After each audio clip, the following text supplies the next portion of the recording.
জয় শ্রী গণেশ। বিশ্বামিত্র ও বশিষ্ঠ মুনির সংগ্রাম। আজ আমাদের আলোচ্য বিষয় বিশ্বামিত্র এবং বশিষ্ঠ মুনি কেন সংগ্রামে লিপ্ত হয়েছিলেন।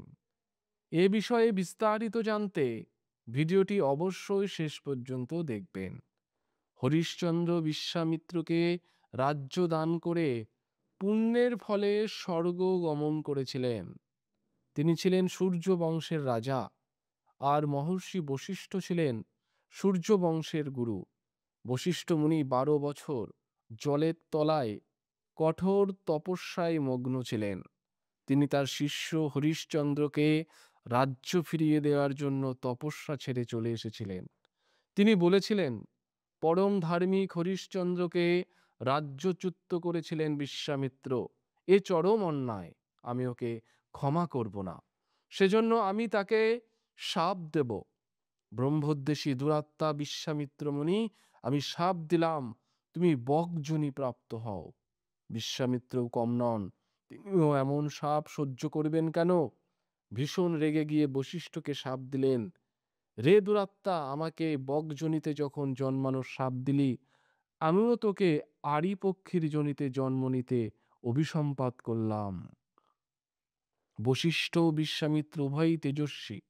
শাপগ্রস্ত হয়ে তির্যক যোনি লাভ করল তারা। পক্ষীজনি পেয়েও মন থেকে ক্রোধ ত্যাগ করতে পারল না। আরি পাখি আর বক পাখি হয়ে শুরু করলো যুদ্ধ।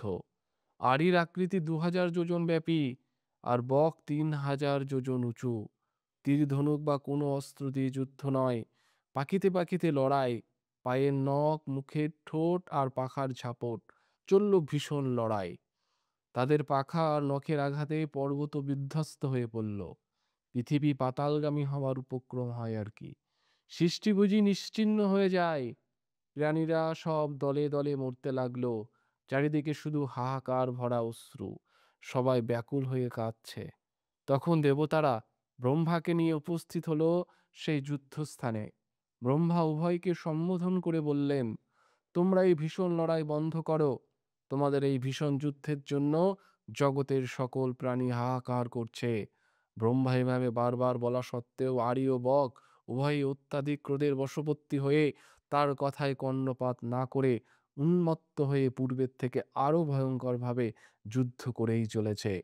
ব্রহ্মা ভাবলেন, দেখছি এরা আমার কোনো কথাই শুনছে না, এদের তির্যকজনি দূর করতে হবে। এ কথা ভেবে ব্রহ্মা তাদের পক্ষীভাব দূর করে দিলেন, আর সঙ্গে সঙ্গেই তারা বশিষ্ঠ এবং বিশ্বামিত্র মুনির রূপ ধরলেন। তারপর ব্রহ্মা বললেন, হে বশিষ্ঠ, হে বিশ্বামিত্র, তোমরা ভীষণ লড়াই করেছো, আর নয়, এবার বন্ধ করো। এ যুদ্ধে পৃথিবীর কেমন ক্ষয় হলো তা তোমরা নিজে চক্ষেই দেখো। তারপর তিনি বশিষ্ঠকে উদ্দেশ্য করে বললেন, হে ঋষিবর, মহর্ষি বিশ্বামিত্র মহারাজ হরিশ্চন্দ্রের কোনো ক্ষতি করেননি, বরং স্বর্গ লাভের জন্য সহায়তা করেছেন। তোমরা উভয়েই কাম ক্রোধে বশীভূত হলে, এতে উভয়েরই তপস্যায় বিঘ্ন ঘটল।